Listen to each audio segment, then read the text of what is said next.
The attic of the old house on Chestnut Street had the stillness of a place forgotten not by time, but by choice, filled with the scent of aged wood, mothballs, and the peculiar dust that clings only to memories left untouched for decades. 17-year-old Ethan Walker, with sleeves rolled up and his sneakers tracking footprints through history, wasn't expecting to find anything more than old books, broken Christmas ornaments, or maybe a few boxes of tax records when his grandmother asked him to help clean out the space that had remained closed since before he was born.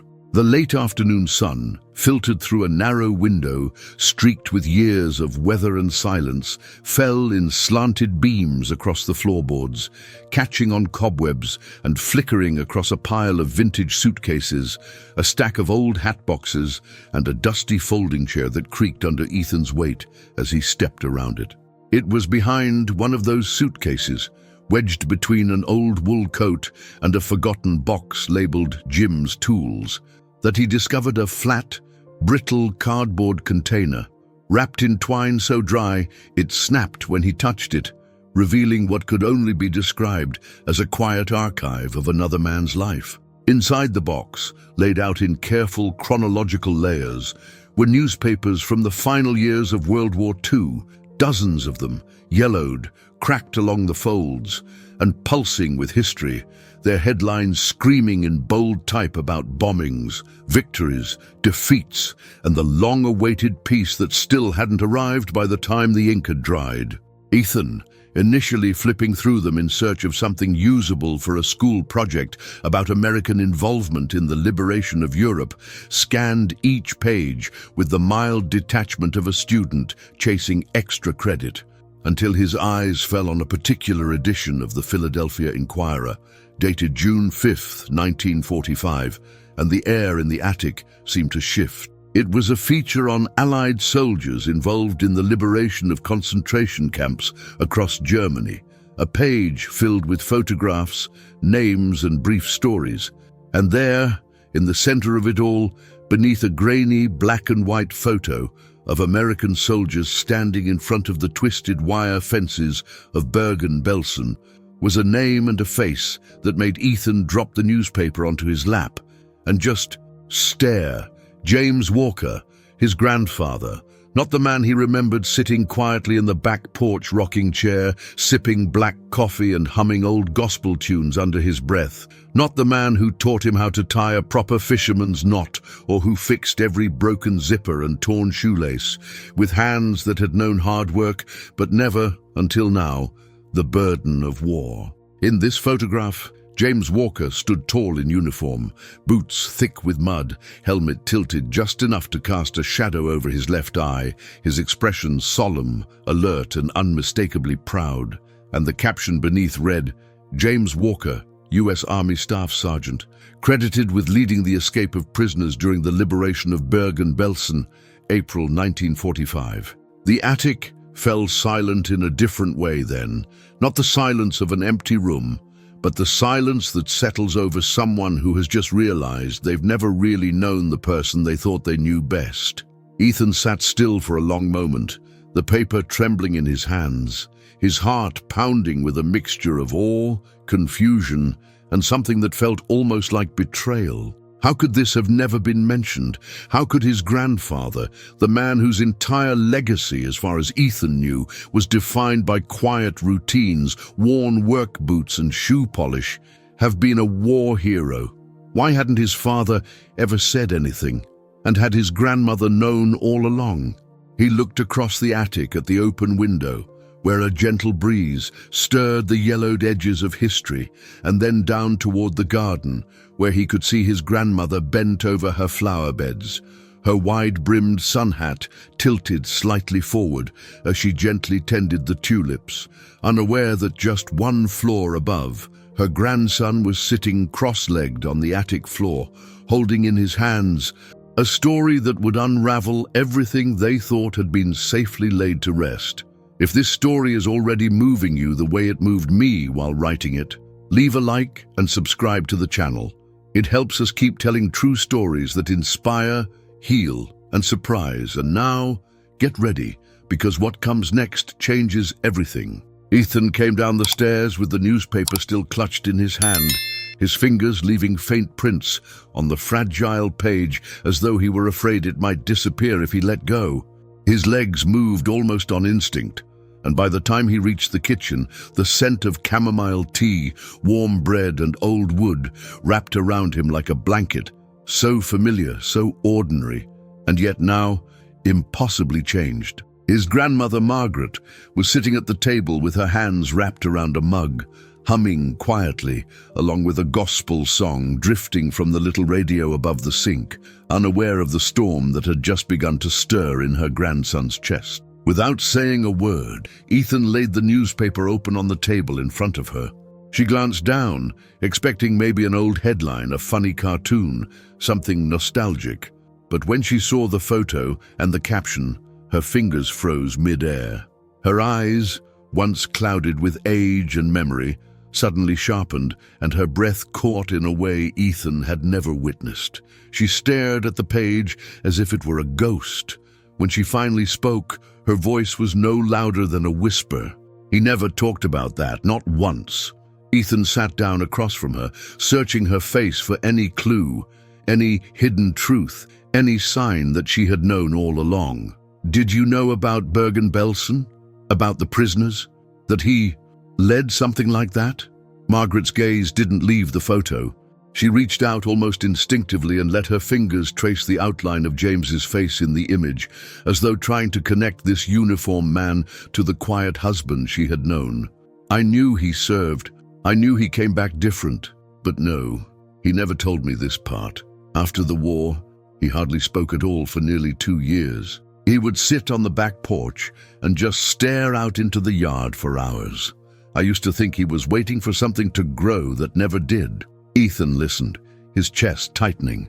He had known Grandpa Jim as the man who whistled while he fixed soles and heels, who made corny jokes, who took his coffee black and believed in firm handshakes and showing up on time. He had watched him spend entire afternoons polishing a single pair of shoes as if they were glass sculptures. But now, every moment, every gesture, all of it began to feel different. Not smaller, but heavier. Margaret took a slow sip from her mug and looked out the window. "One night, years after we were married, I asked him why he never talked about the war. He said, 'Some things get quieter the more you say them, others get louder, and I need this one to stay quiet.' So I let it. But Ethan couldn't let it go. Not now." That night, long after his grandmother had gone to bed and the house had settled into the kind of silence that makes every floorboard creak louder than it should, he sat in front of the computer and opened every database he could find. Military records, veterans' archives, oral histories, anything that might hold another piece of the man he thought he knew. And slowly, piece by piece, a different portrait of James Walker began to emerge. His grandfather's name appeared in a declassified field report filed by a British officer in May 1945, describing a US sergeant who initiated a break in the chain of command to open a cattle car and lead approximately 40 civilian prisoners into nearby woods for cover. The man was unnamed, but the description, southern accent, dark eyes, short stocky build, leather pouch at his belt, matched exactly the man Ethan had known. Another document, a copy of a hand-typed letter from a survivor to the US.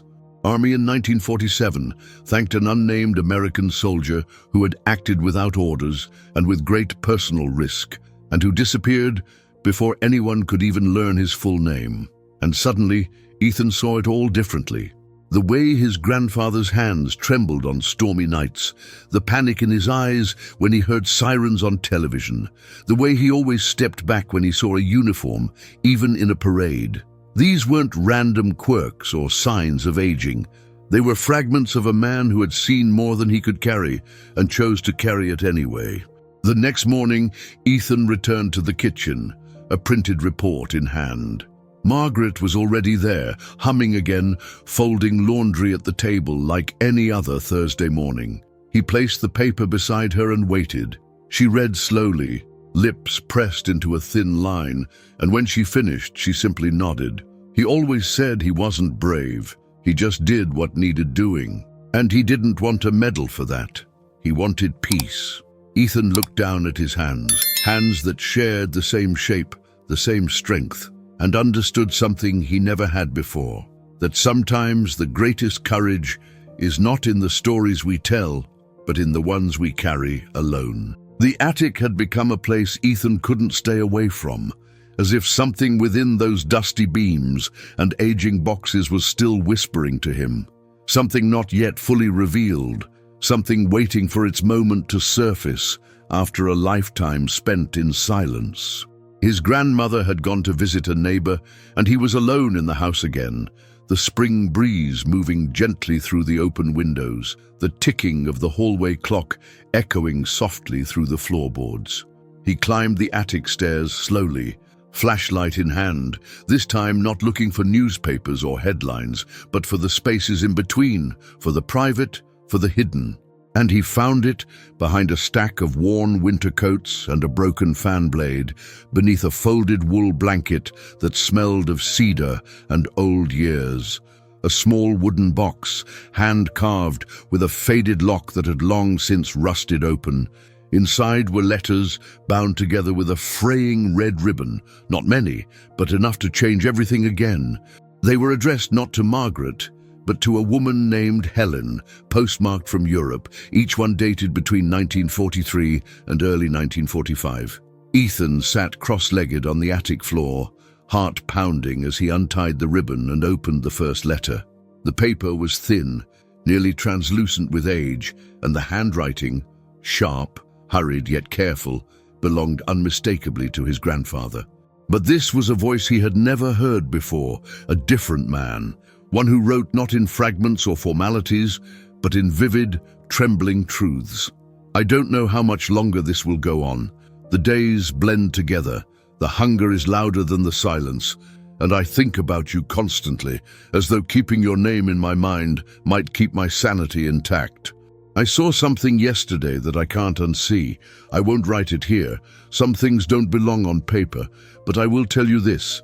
If I ever make it out of this, I want to fix things that aren't broken. I want to mend shoes, clean windows, grow tomatoes in a quiet yard. I want to live in the small, soft places of the world, the ones where no one screams. Ethan read every letter, one after the other, and with each word he felt the distance between the boy he was and the man he was becoming begin to close. His grandfather had lived in war, yes, but also in love, in memory, in longing. He spoke of fear and courage, of nights spent staring at the stars through holes in a barn roof, of rescuing a child too weak to walk. He wrote to Helen like a man who didn't expect to survive, and yet who desperately hoped someone would remember him after the war, even if it was in silence. And then came the final letter, dated April 12th, 1945, one day before the escape from Bergen-Belsen. If I don't come back, tell Margaret I loved her too, just differently in another time. There was no betrayal. Only two lives I wanted to live and couldn't. Tell her I chose to come home, not because I forgot you, but because I couldn't forget who I used to be. Ethan sat in stunned quiet, that single sentence reverberating through the wooden beams and into the deepest part of him. He had loved both women. He had chosen silence not because he was ashamed, but because words might have undone too much. And Margaret had never asked, never demanded to know more than what he was willing to give. She had chosen to love the man who returned, not the one who was lost in another life. Later that evening, with the bundle of letters tucked carefully in his backpack, Ethan sat across from his grandmother once more. He placed the letters on the kitchen table without saying anything. She looked at them for a long time before she reached for the ribbon, untying it slowly, her fingers trembling just slightly. She picked up the last letter and read it in full silence. When she finally looked up, there were tears in her eyes, not of anger, not even of grief, but of recognition. I always knew there was someone else, she said. He never named her, but I knew. I could see it in the way he sometimes looked out the window and forgot he was still here. But I didn't need to know the story. I needed him to stay. Ethan didn't speak. He didn't need to. Her words were not a confession but a gift, the kind of gift only a lifetime of love could give. And he understood then that his grandfather's life wasn't built on deception or secrecy. It was built on endurance, on quietly carrying what couldn't be spoken, on choosing peace when war still echoed in every corner of the mind. He looked at the letters once more, no longer as artifacts, but as living parts of his family's history. Not shameful, not scandalous, but human, deeply, achingly human. The next step, Ethan knew, wouldn't be found in boxes or old paper. It would require him to leave the attic, to step into the world his grandfather had once walked through and quietly slipped away from. The letters had changed everything. The image in the newspaper had cracked something open. But it was the silence between those two things, the space where no one had asked questions, where no one had dared to, that now pulled him forward. His search for truth was no longer academic. It had become a kind of inheritance. He sat down at the family computer in the den, the hum of the hard drive strangely comforting, and began searching with a clarity he hadn't felt before. He submitted forms, combed through military records, contacted veterans groups. Most of the time, he expected silence. But one evening, an email arrived from an unfamiliar address. Subject line, Re.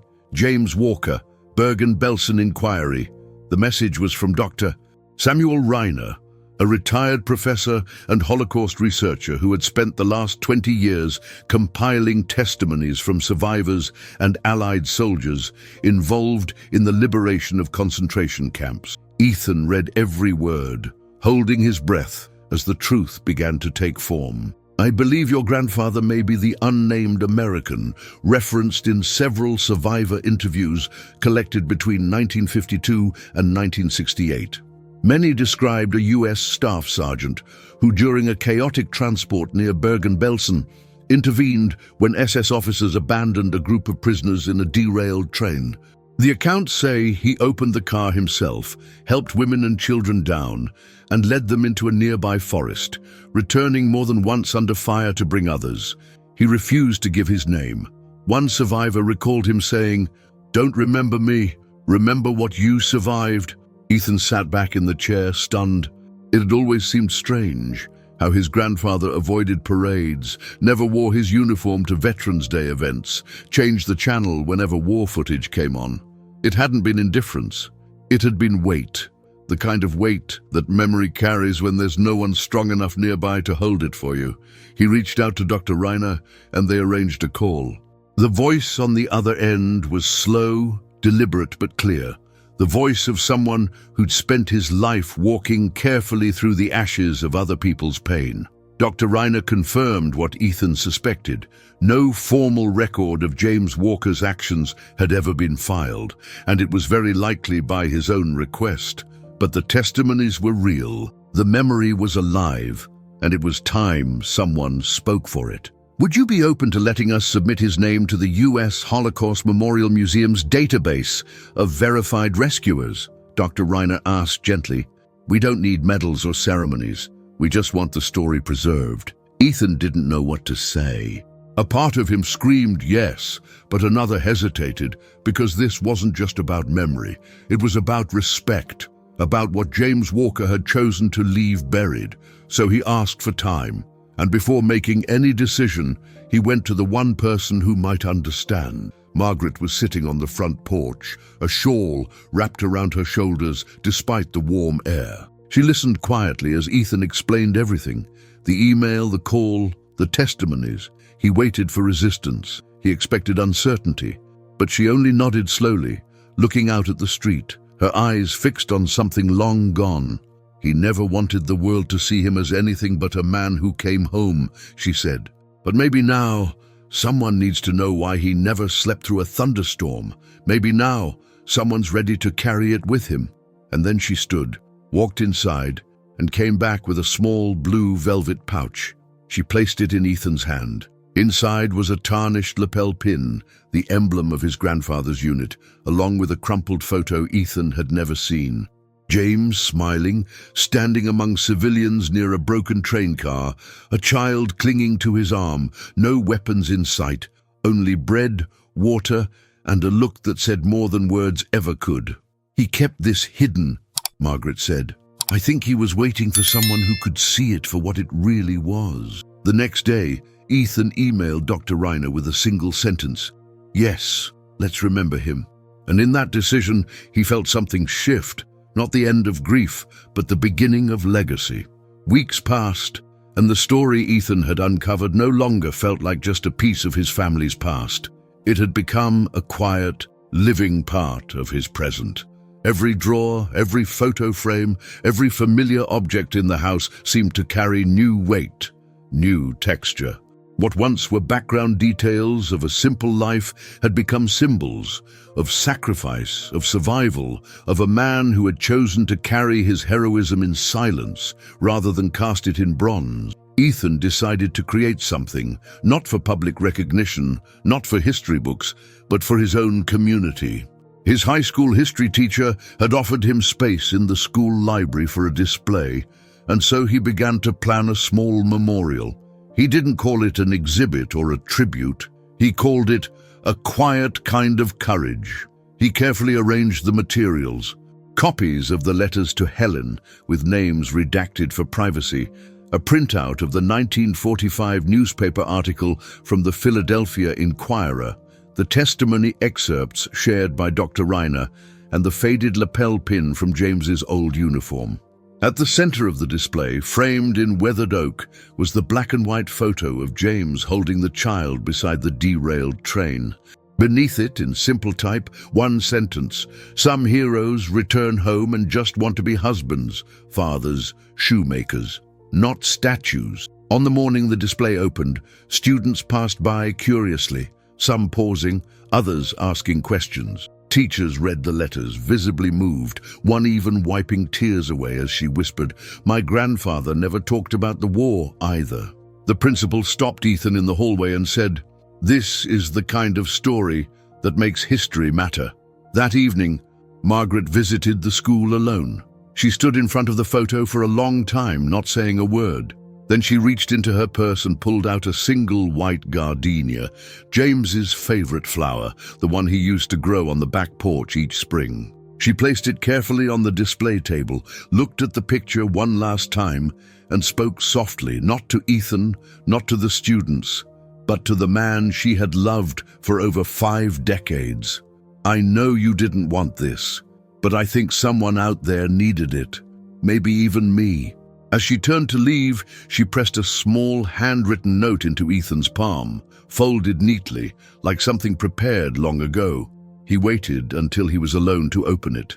The message inside, written in her familiar cursive, read, "There's a difference between keeping something private and letting it disappear. Thank you for not letting him disappear." That night, Ethan walked back to the attic one final time. He sat with the wooden box, the photos, the copies, the words that had built this entire journey. And then he did something his grandfather had never done. He started to write. Not an essay, not a report, a letter to his future child. "I want you to know about a man named James Walker. He was my grandfather. He never talked about the war. He didn't want medals or headlines or monuments. He just wanted to fix shoes, tend his garden, drink his coffee in silence. But what he did, quietly, without asking for thanks, saved lives. And what he chose, to love, to stay, to live, saved mine. Remember him, not because he was perfect or famous, but because he was brave enough to carry pain without turning it into noise. And if you ever wonder what courage looks like, look for the ones who help, then disappear into the crowd." He folded the letter and placed it in the box alongside the others, not to hide it, but to preserve it. Because some stories don't need to be shouted. They just need to be heard, once, by someone who will remember. A few months later, the seasons had turned, and the tulips in Margaret's garden had bloomed once again, their soft petals catching the early morning light like small, quiet echoes of a time that refused to be forgotten. The house on Chestnut Street hadn't changed. The wood still creaked in the hallway, the front door still stuck slightly in the summer humidity, and the attic still smelled like time. But something had shifted inside Ethan. He no longer looked at the family home as a place of simplicity. Now it was a cathedral of memory, and in that stillness he wrote. He sat at his desk with the same photo of his grandfather now framed beside him, James Walker, standing not as a soldier in triumph, but as a man in motion, somewhere between fear and duty, between survival and sacrifice.